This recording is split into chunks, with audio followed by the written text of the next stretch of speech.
Comment éviter les crevasses quand on allaite?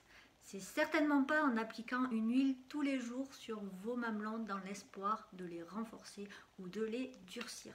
Non, non, il y a bien plus efficace que ça. La première chose, c'est d'avoir une bonne prise du sein. La deuxième chose, c'est d'avoir une bonne succion de votre bébé. Et ensuite, il y a plein d'autres conseils que j'aimerais partager avec vous qui sont très efficaces pour éviter les crevasses lors de l'allaitement.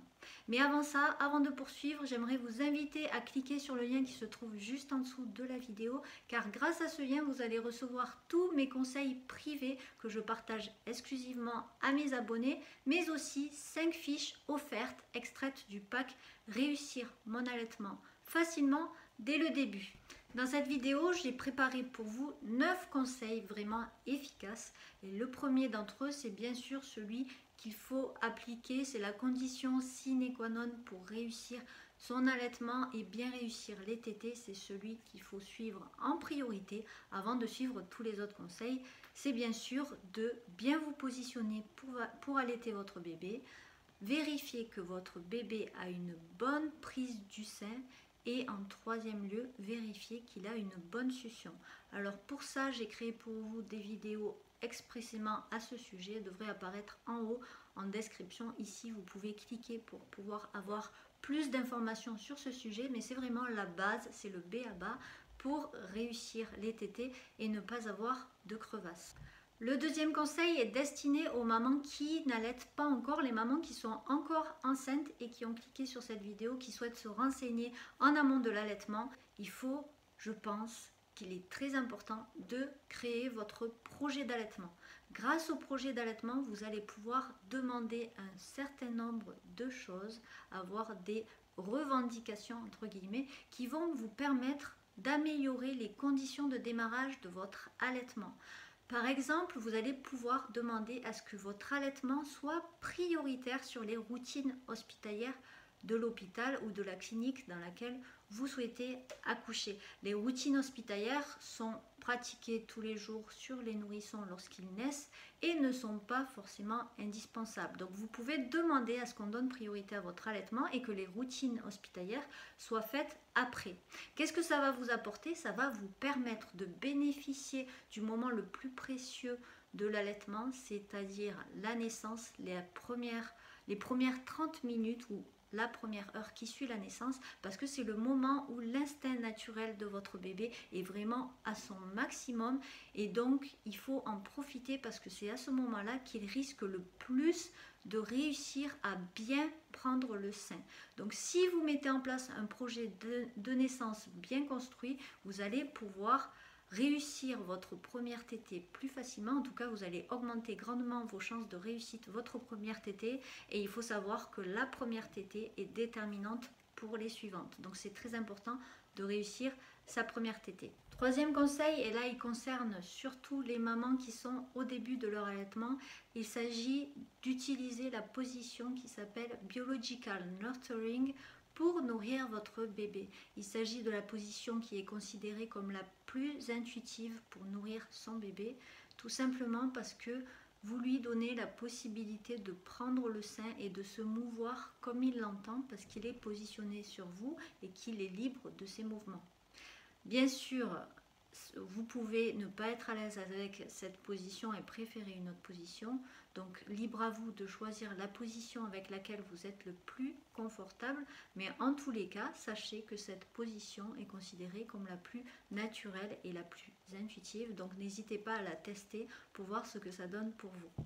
Quatrième conseil tout bête mais très facile à appliquer et très efficace, c'est de varier les positions d'allaitement. On a toute tendance à allaiter souvent sur la même position, mais du coup les points de sollicitation du mamelon sont toujours les mêmes et du coup s'il y a friction, s'il y a mauvaise prise du sein ou mauvaise succion, c'est toujours le même endroit du mamelon qui va être frotté, qui va être frictionné et c'est ce qui va alimenter, faciliter la naissance d'une crevasse.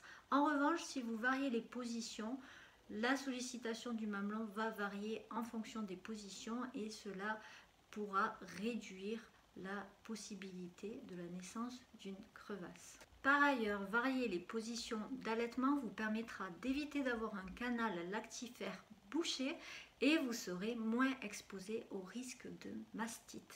La cinquième façon d'éviter d'avoir des crevasses quand on allait concerne le réflexe d'éjection fort. Certaines mamans ont un réflexe d'éjection fort, elles ont un REF, le lait qui sort trop vite et trop fort de leur sein. De ce fait, il peut arriver que le bébé, pour réduire l'arrivée trop forte du jet, ait recours à des techniques un peu barbares, comme pincer le mamelon ou vous mordre au moment où le jet est très violent. Donc si vous avez des crevasses ou si vous avez un REF, faites en sorte de dompter ce REF, de diminuer la force des jets.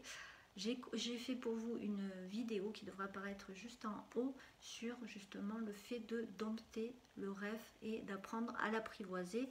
Si votre bébé vous mord, s'il pince votre mamelon et si vous avez des crevasses à cause de ça, n'hésitez pas à regarder la vidéo. Le sixième conseil pour éviter les crevasses, c'est tout simplement de ne donner aucune tétine à votre bébé.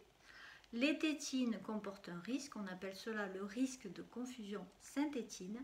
Il s'agit, si on veut simplifier, de la confusion que fait le bébé allaité entre la succion au sein et la succion d'une tétine.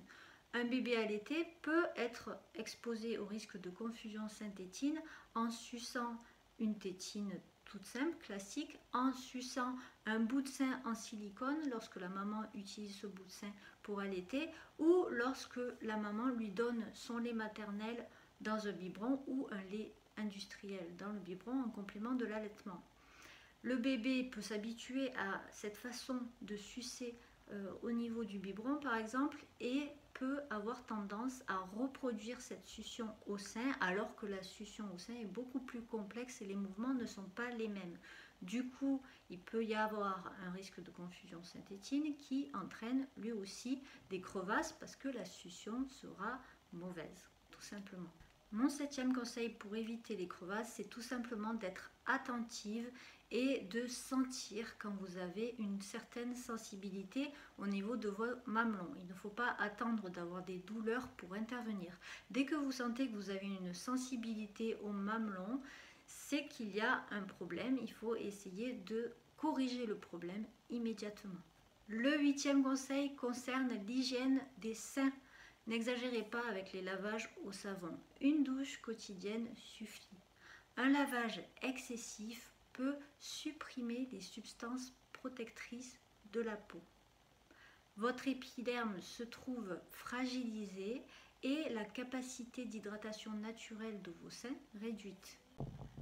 Une hygiène excessive favorise donc l'apparition de crevasses au mamelon. Évitez aussi l'usage de produits cosmétiques sur vos seins parce qu'ils sont bourrés de produits chimiques qui ont tendance à assécher le mamelon et qui en plus sont nocifs pour la santé.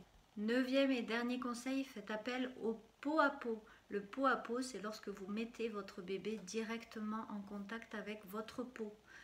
Votre peau et sa peau. Aucun de vous deux n'avez de vêtements et donc vous l'allaitez directement en pot à pot. C'est le neuvième et dernier conseil pour éviter les crevasses pendant l'allaitement.